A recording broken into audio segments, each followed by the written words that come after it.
Thank you very much.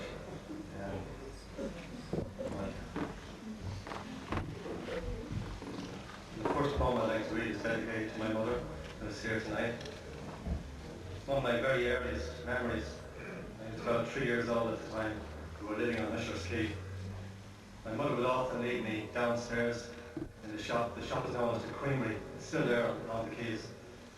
And she'd lead me downstairs with the shop assistant, Miss Hayden, and while she'd go up to do her shopping up in Woolworths and Thomas Street. Now Miss Hayden was a nice woman, but to a young boy she seemed rather formidable because of her size and because of some of the odd things she used to do. And this poem is called Desert Cowboy.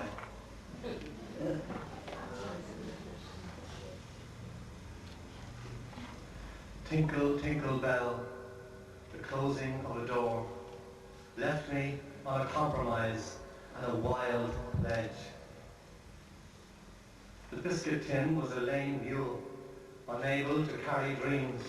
My tears had a taste of salt.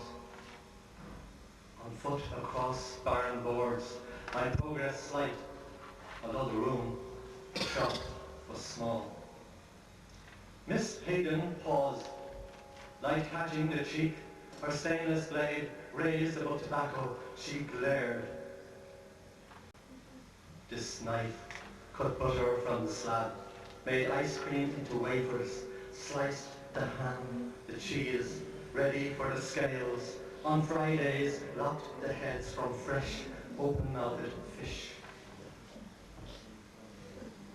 At my regained quarter, I resolved. Biscuit tin on top of biscuit tin made a reasonable horse. And Mammy, tinkle, tinkle bell, the opening of a door. Mammy, shopping bags full, would come galloping home.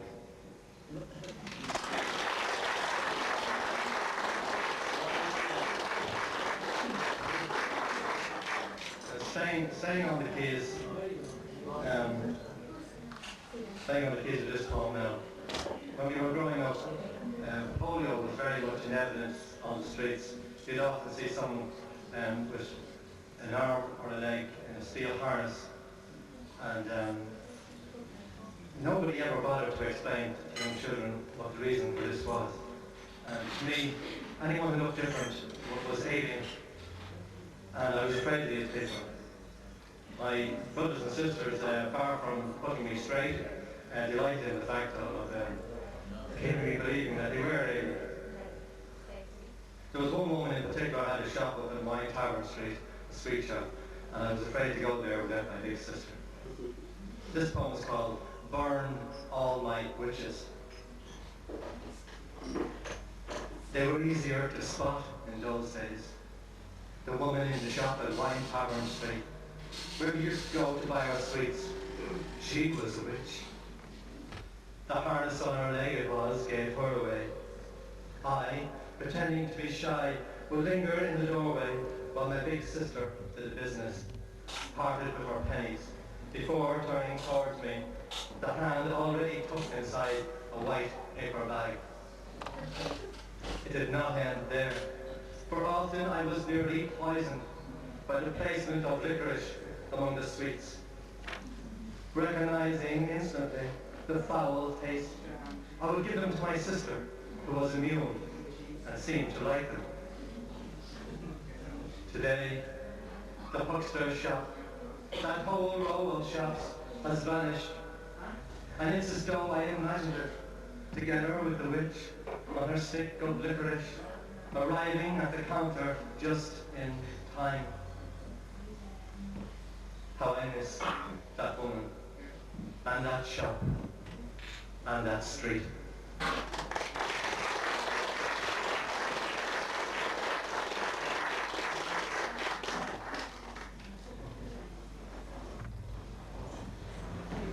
This next piece is based on a story told to me by my father. It's a true story, and both of the incidents mentioned in it he witnessed personally. One when he was very young, living in Church Street, and the other when he was a married man living on the quays. It's not meant to reflect how I feel, or even how my father felt. It's simply an attempt to get inside the mind of a certain group of people who, devout in their own way, were brought up on a hodgepodge of Christian doctrine mixed with superstition, folklore, and the devil knows what else. My father often told me this story. It's as though it played on his mind a lot. And yet, every time, it was always with a great deal of reluctance. And I tried to capture that sense of reluctance here. It's called Under the Wheels. There's a story I could tell you. An old woman I used to see. But it wouldn't be right. No. Sure, she said no anyway, and it wouldn't be right. No, it would not be right. I often used to see her, coming out by Mickens Church. Quaint, neat, pious woman, despite her raucousness. I will always remember her stout boots from underneath the white apron and the long hand-knitted shawl. That was how I knew it was she that day. That was all I could make out, in between the legs of the people in the crowd who had gathered around.